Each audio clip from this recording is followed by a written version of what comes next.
이사야 50장 4절에서 51장 8절까지 우리 같이 한 목소리로 함께 합독하도록 하겠습니다. 시작. 주 여호와께서 학자들의 혀를 내게 주사 나로 곤고한 자를 말로 어떻게 도와줄 줄 알게 하시고 아침마다 깨우치시되 나의 귀를 깨우치사 학자들 같이 알아듣게 하시도다. 주 여호와께서 나의 귀를 여셨으므로 내가 거역하지도 아니하며 뒤로 물러가지도 아니하며 나를 때리는 자들에게 내 등을 맡기며 나의 수염을 뽑는 자들에게 나의 뺨을 맡기며 모욕과 침뱉음을 당하여도 내 얼굴을 가리지 아니하였느니라. 주 여호와께서 나를 도우심으로 내가 부끄러워하지 아니하고 내 얼굴을 부싯돌같이 굳게 하였으므로 내가 수치를 당하지 아니할 줄 아노라. 나를 의롭다 하시는 이가 가까이 계시니 나와 다툴 자가 누구냐? 나와 함께 설지어다. 나의 대적이 누구냐? 내게 가까이 나올지어다. 보라, 주 여호와께서 나를 도우시리니 나를 정죄할 자 누구냐? 보라, 그들은 다 옷과 같이 헤어지며 좀이 그들을 먹으리라. 너희 중에 여호와를 경외하며 그의 종의 목소리를 청종하는 자가 누구냐? 흑암 중에 행하여 빛이 없는 자라도 여호와의 이름을 의뢰하며 자기 하나님께 의지할지어다. 보라, 불을 피우고 횃불을 둘러띈 자여, 너희가 다 너희의 불꽃 가운데로 걸어가며 너희가 피운 횃불 가운데로 걸어갈지어다. 너희가 내 손에서 얻을 것이 이것이라. 너희가 고통이 있는 곳에 누우리라. 의를 따르며 여호와를 찾아 구하는 너희는 내게 들을지어다. 너희를 떠낸 반석과 너희를 파낸 우묵한 구덩이를 생각하여 보라. 너희의 조상 아브라함과 너희를 낳은 사라를 생각하여 보라. 아브라함이 혼자 있을 때 내가 그를 부르고 그에게 복을 주어 창성하게 하였느니라. 나 여호와가 시온의 모든 황폐한 곳들을 위로하여 그 사막을 에덴 같게 그 광야를 여호와의 동산 같게 하였나니 그 가운데 기뻐함과 즐거움과 감사함과 창화하는 소리가 있으리라. 내 백성이여 내게 주의하라. 내 나라여 내게 귀를 기울이라. 이는 율법이 내게서 나갈 것임이라. 내가 내 공의를 만민의 빛으로 세우리라. 내 공의가 가깝고 내 구원이 나갔은즉 내 팔이 만민을 심판하리니 섬들이 나를 앙망하여 내 팔에 의지하리라. 너희는 하늘로 눈을 들며 그 아래의 땅을 살피라. 하늘이 연기같이 사라지고 땅이 옷같이 헤어지며 거기에 사는 자들이 하루 나의 구원은 영원히 있고 나의 공의는 폐하여지지 아니하리라. 의를 아는 자들아, 내 마음에 율례의 율법이 있는 백성들아, 너희는 내게 듣고 그들의 비방을 두려워하지 말라. 그들의 비방에 놀라지 말라. 옷같이 좀이 그들을 먹을 것이며 양털같이 좀벌레가 그들을 먹을 것이나 나의 공의는 영원히 있겠고 나의 구원은 세세에 미치리라. 아멘. 매일 성경은 본문을 4단락으로 나눴습니다. 그런데 저는 오늘 이 단락을 2단락으로 나눠도 될 것 같아요. 11절까지 50장을 전체를 11절까지 그 종의 노래라고 하는 단락으로 한 단락 나누고요. 나머지 51장 1절부터 8절까지는 회복과 구원이라고 하는 주제로 한 단락을 봐도 좋을 것 같습니다. 이사야 40장에서 55장까지는 이미 우리가 묵상해 왔고요.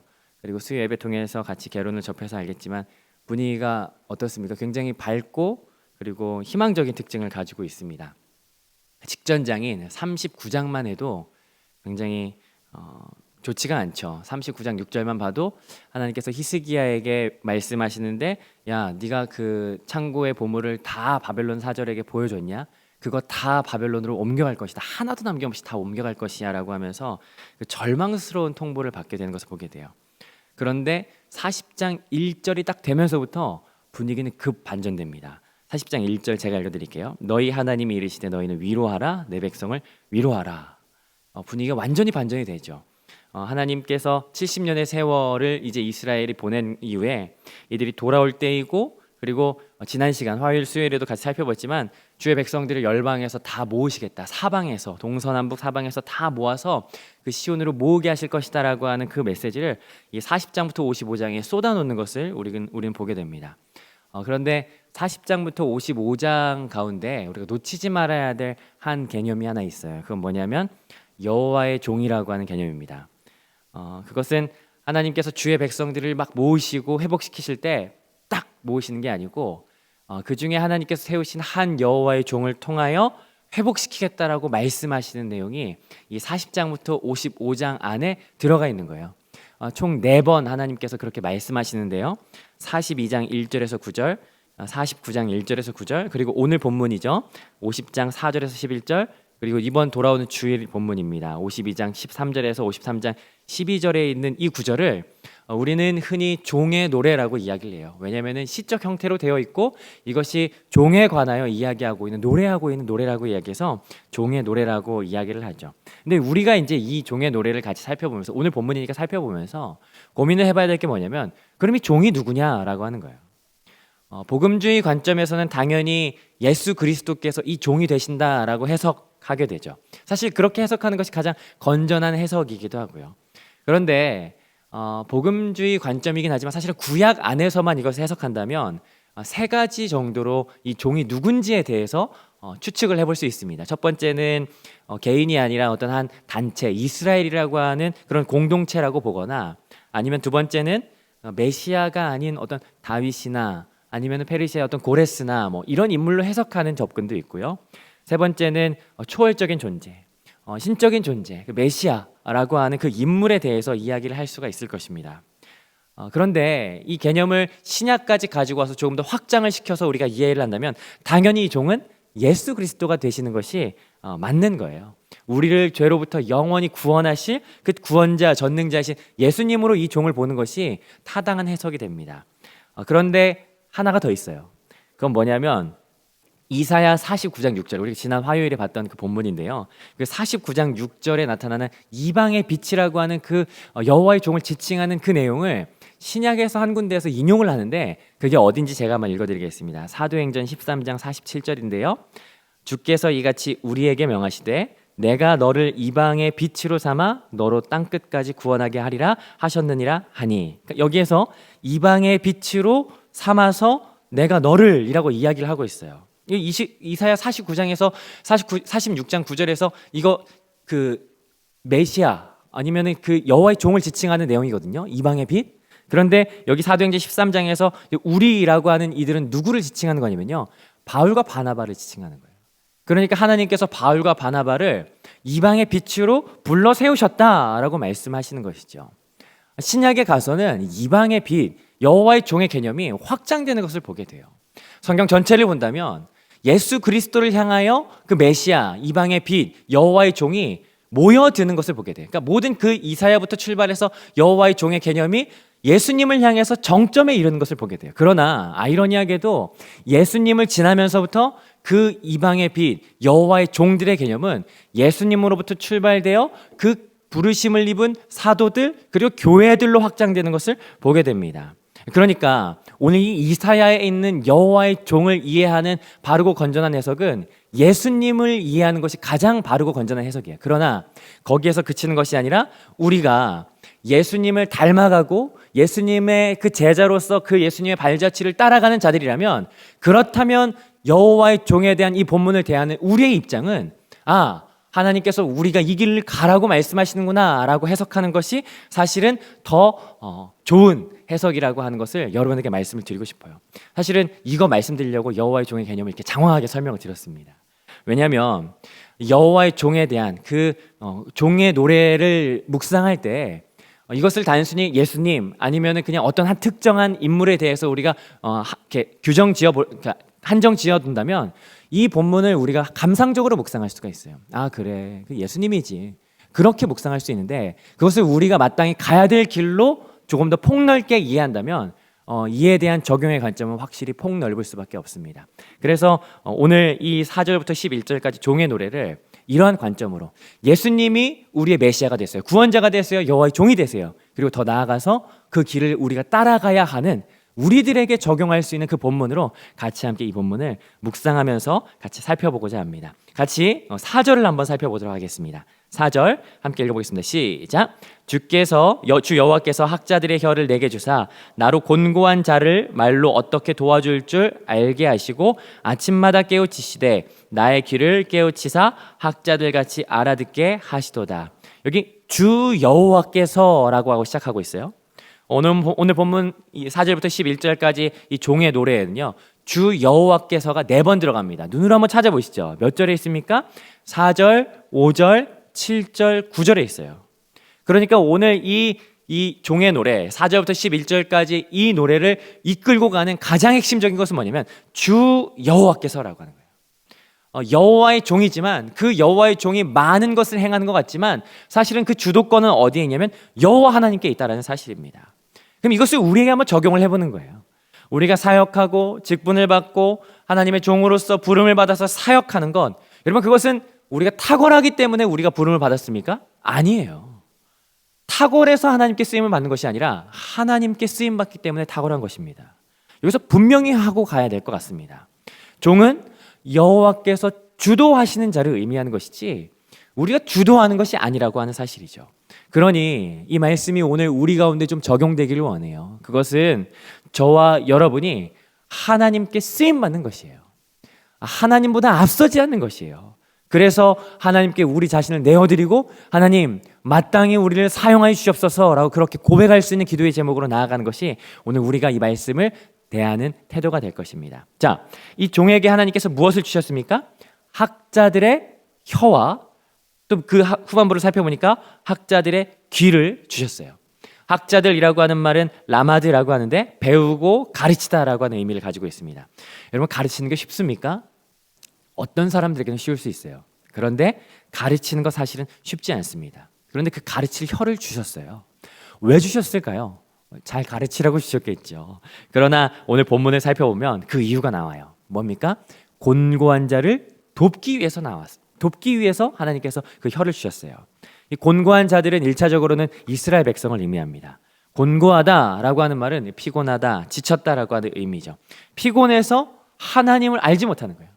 곤고해서 그들이 알지 말아야 될 것을 아는 거예요. 잘못 아는 거예요. 이방의 우상이 어리석다라고 하는 것을 알지 못하는 거예요. 그들을 돕기 위해서 하나님께서 학자들의 혀를 주셨다라고 하는 거예요. 더불어서 학자들이 무엇을 주셨어요? 귀를 주셨습니다. 이 귀라고 하는 것은 단순히 우리가 청가, 듣다라고 하는 것만을 의미하는 것은 아닙니다. 오히려 조금 더 나아가서 이것은 순종이라고 하는 개념과 연결되죠. 그래서 5절 같이 한번 읽어볼게요. 5절 같이 읽겠습니다. 시작. 여호와께서 나의 귀를 여셨으므로 내가 거역하지도 아니하며 뒤로 물러가지도 아니하며. 하나님께서 학자들의 귀를 주셨기 때문에 우리가 순종할 수 있는 것이에요. 그 배울 귀, 하나님의 말씀을 들려주시는데 그래서 두 가지 결과가 나타납니다. 그 두 가지 결과는 뭐냐면 첫 번째, 거역하지 않는 거예요. 두 번째는 뭐예요? 뒤로 물러가지 않는 것이에요. 이 거역하지 않다라고 하는 것은 내면적인 결단을 의미합니다. 내 마음에, 내 심령에 그것을 하나님의 말씀에 거역하지 않겠다라고 하는 그 마음의 확정이 되는 거예요. 결단이 생기는 거예요. 내면적인 결단 의미예요. 두 번째는 뭐였어요? 뒤로 물러가지 않겠다라고 이야기를 하는 것이죠. 뒤로 물러가지 않는다? 이것은 외적인 행동에 대한 결단입니다. 어떤 행동을 하지 않겠다라고 하는 건가요? 그것은 50장 6절 그 다음 절에 나와요. 6절 같이 한번 읽어보겠습니다. 시작. 나를 때리는 자들에게 내 등을 맡기며 나의 수염을 뽑는 자들에게 나의 뺨을 맡기며 모욕과 침뱉음을 당하여도 내 얼굴을 가리지 아니하였느니라. 때리는 자들이 있어요. 수염을 뽑는 자들이 있고요. 모욕과 침뱉는 자들이 있습니다. 침을 뱉다, 수염을 뽑다, 이것은 정말 수치스러운 것을 의미하는 거죠. 조롱하는 것의 끝판을 이야기하는 겁니다. 그런데 그들 앞에서 어떻게 한다라고 하는 거예요? 만약에 여러분들이 그렇게 조롱당하고 침뱉음 당하고 매 맞으면 어떻게 하시겠습니까? 2배로 갚아줘야죠. 그게 우리의 마음 아니겠습니까? 그런데 종은 어떻습니까? 그냥 맞나요? 아니요. 그냥 맞지 않아요. 그냥 맞고만 있는 것이 아니라 내 등을 어떻게 합니까? 맡기는 거예요. 내 뺨을 어떻게 해요? 맡기는 거예요. 그 침뱉는 그 얼굴을 향해서 그 침뱉음을 향해서 얼굴을 어떻게 해요? 가리지 않는 거예요. 어쩔 수 없이 때리는 것을 어쩔 수 없이 불가항력적으로 맞는 게 아니라 주어가 누구냐면 종입니다. 종이 의도적으로 그냥 맡기는 거예요. 그냥 맞는 것에 내 몸을 던져 넣는 거예요. 능동적입니다. 오히려 자기가 이 상황을 주도해 가는 것을 보게 되는 거예요. 고난이 와도 그 고난을 묵묵하게 이겨내는 거예요. 그냥 어쩔 수 없이 이겨내는 것이 아니라 그 의지를 가지고 이겨내는 겁니다. 먼저 예수님이 그러셨지요. 예수님께서 힘이 없으셔서 권능이 없으셔서 침뱉음을 당하고 모욕을 당하셨습니까? 아니에요. 그분은 하나님이셨어요. 그러지 않으실 수 있었어요. 말씀으로, 권능으로 아니면 기압으로라도 물리치실 수 있었어요. 기꺼이 그렇게 하실 수 있는 권리가 있었지만 그 권리를 포기하셨던 분이 예수님이셨어요. 그러니까 우리가 그분의 뒤를 따라간다면 누가 우리의 뺨을 때립니까? 그러면 다른 쪽 뺨도 돌려댈 수 있는 것, 그것이 우리가 그 길을 따라가는 자들의 자세라는 사실입니다. 어떻게 그럴 수 있을까? 그것은 7절부터 9절에 나옵니다. 7절부터 9절까지 내용이 많기 때문에 앞부분만 한번 잘라서 읽어보겠습니다. 7절부터 9절까지 7절, 8절, 9절의 앞부분만 읽어보면요, 어떻게 그럴 수 있을까? 7절, 주께서 나를 도우심으로. 8절이요, 나를 의롭게 하시는 이가 가까이 계시니. 9절이에요, 보라, 주 여호와께서 나를 어떻게 하신다고요? 도우시기 때문이에요. 우리가 주님의 길을 따라간다는 것은 이것이 때로는 버겁고 힘겹고 부담스러울 때가 있어요. 특별히 산상수훈을 읽어보십시오. 얼마나 부담됩니까? 심령이 가난한 자는 나 가난 싫어 이러실 수 있고, 뺨을 맞으면 다른 쪽 뺨도 돌려대 그걸 어떻게 한단 말이야. 그러나 그렇게 할 수 있는 이유가 있습니다. 그건 뭐냐면 주께서 나를 도우시기 때문이에요. 주님께서 가까이 계시기 때문이에요. 그럼 바보 같은 사람이 어디 있을까? 저희 딸이 등원할 때, 이제 에덴 어린이집에 이제 다니고 있어서 등원할 때 저희 집에서부터 사택에서부터 여기까지 오는 길이 짧아요. 짧은데도 저희 딸이 이제 덥고 그러니까 힘들다고 이제 투덜투덜대고 짜증을 냅니다. 그럼 제가 목마를 태워서 와요. 엊그제는 목마 타고 오다가 이만치 이제 횡단보도쯤 와가지고 뒤를 바라보더니 아빠 벌써 여기까지 왔어요. 언제 여기까지 왔지? 막 그러면서 좋아하는 거죠. 제가 그랬어요. 내가 도와줘서 그렇지. 여러분, 우리가 주님의 길을 가다 보면, 주님의 제자로서 살다 보면 힘들 때가 있어요. 어려울 때가 있죠. 그런데 나중에 뒤를 바라보면 놀랄지도 모릅니다. 내가 어떻게 이 길을 걸어왔지? 이렇게 힘든데, 이렇게 울퉁불퉁하고 험한 길인데 내가 어떻게 여기까지 왔지? 그 이유가 뭐예요? 우리의 등 뒤에서 도우시는 분이 계세요. 그분을 의지하는 것이 우리가 해야 될 일이라는 사실입니다. 그래서 오늘 우리가 이 말씀을 대한다면 주님을 의지하기를 결정하십시다. 그것이 우리가 해야 할 일이고 묵상하며 적용해야 될 방향이죠. 자, 그리고 10절 11절은요, 그 종의 목소리를 청종하는 자, 그 하나님을 의지하는 자와 의지하지 않는 자가 어떻게 달라지는지 보여주고 있습니다. 10절 11절을 우리 같이 함께 한 목소리로 한번 읽어보시겠습니까? 시작. 너희 중에 여호와를 경외하며 그의 종의 목소리를 청종한 자가 누구냐? 흑암 중에 행하여 빛이 없는 자라도 여호와의 이름을 의뢰하며 자기 하나님께 의지할지어다. 보라, 불을 피우고 횃불을 둘러띈 자여, 너희가 다 너희의 불꽃 가운데로 걸어가며 너희가 피운 횃불 가운데로 걸어갈지어다. 너희가 내 손에서 얻을 것이 이것이라. 너희가 고통이 있는 곳에 누우리라. 사실 설교 이렇게 준비하면서, 메시지 준비하면서 10절이 가장 은혜가 되더라고요. 여호와를 경외하는 자가 누구냐? 그는 흑암 중에 행하여도, 매를 맞아도, 조롱을 당해도, 비난을 받아도, 그 흑암의 시절을 보낸다 하더라도, 빛이 없다 하더라도, 아무 소망이 보이지 않는다 하더라도 여호와의 이름을 의뢰하는 자는, 이 의뢰한다라고 하는 것은 믿는다라고 하는 거예요. 하나님께 의지하는 자는, 하나님께 의지한다라고 하는 것은 맡긴다라고 하는 의미죠. 믿고 맡기는 자는, 그 맡기는 자는 하나님께서 결코 가만두지 않으신다라고 하는 내용이 오늘 이 10절에 있는 내용이죠. 여러분, 제가 대학 때 그 학부생 때 논문 때문에 그 연구실에서 공부할 시절이 있었어요. 밤늦게까지 공부하면 대학 복도가 굉장히 길었는데 그 복도 깜깜한 가운데 그 복도를 걸어가야 될 일이 있었어요. 굉장히 섬찟하죠. 깜깜하고 칠흑같이 어두워서 이 긴 복도가 어디까지 있는지도 아무것도 보이지 않는 그 상황에서, 여러분 그런데 그거 아십니까? 센서등 한 걸음 딱 내디디면 내디딘 만큼 갑자기 불이 팍 켜지고, 조금 더 걸으면 그 걷는 만큼 불이 쫙 들어오고, 그래서 그 길이 굉장히 재밌어요. 그런데 저는 이 센서등을 걸으면서 이게 하나님의 인도하심이 아닌가라는 생각을 하게 되었어요. 하나님 경외하는 자, 그 길이 칠흑같이 어둡고 어두운 터널같이 아무것도 보이지 않는다 하더라도 하나님을 의지하고 의뢰하여서 믿고 맡기며 한 걸음 내딜 때마다 그 불빛이 촥 들어오는 것처럼 하나님께서 우리를 인도하시고 주의 백성을 반드시 이끌어 주시는 그 하나님의 인도하심이 있다라고 하는 그 분명함이 우리 가운데 이 말씀으로 주어지는 것이죠. 하나님을 경외하는 자들에게 주어지는 복입니다. 하나님을 경외하는 자, 그들에게는 어둡고 빛이 보이지 않아도 그들이 마치 환한 밝은 대낮을 걷는 것 같은 그러한 인도함을 받을 수 있다라고 하는 것을 오늘 이 말씀이 보여주는 것이죠. 그러나 11절이에요. 밝히려고 불을 켜는 자들이 있어요. 그러나 하나님을 경외하지 않는 자들을 이야기하는 거거든요. 그 밝히려고 불을 켜는 자들은 마치 그 불꽃에 들어가는 자들 같답니다.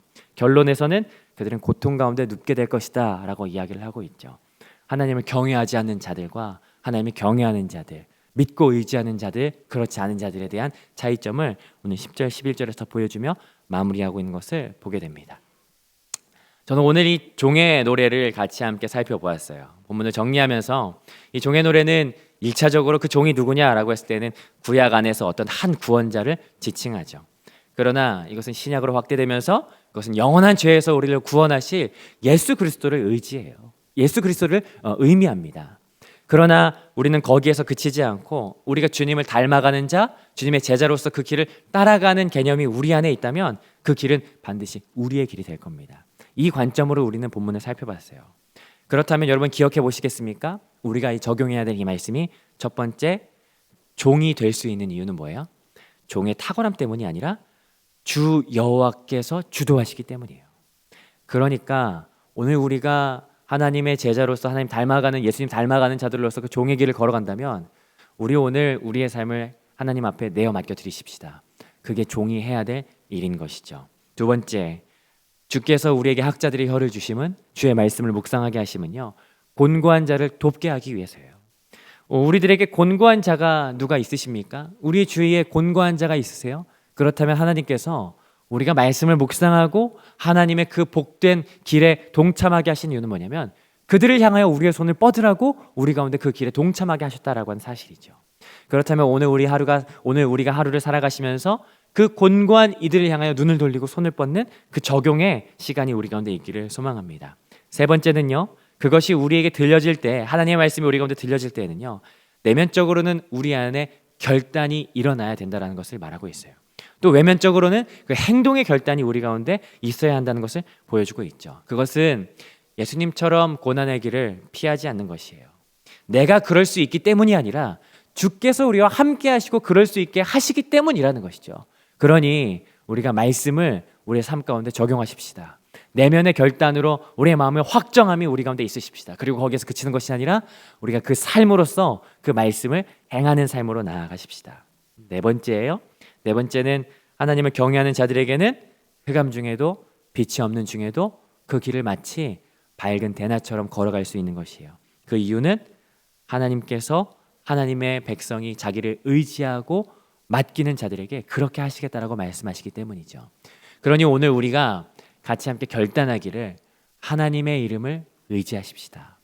여호와께 우리의 모든 행사를 맡기십시다. 그것이 오늘 우리가 붙들어야 할 말씀인 것이지요. 오늘 하나님의 이름 여호와께 맡기는 그 삶이 우리 가운데 있어서 오늘 이 말씀 종의 노래가 우리의 삶이 되고 우리가 마땅히 걸어가야 할 길이 되어서 하나님 앞에 종으로서 쓰임받는 자로서 마땅히 의지하고 하나님을 바라보는 그 하루가 오늘이 되시기를 주님의 이름으로 축복합니다.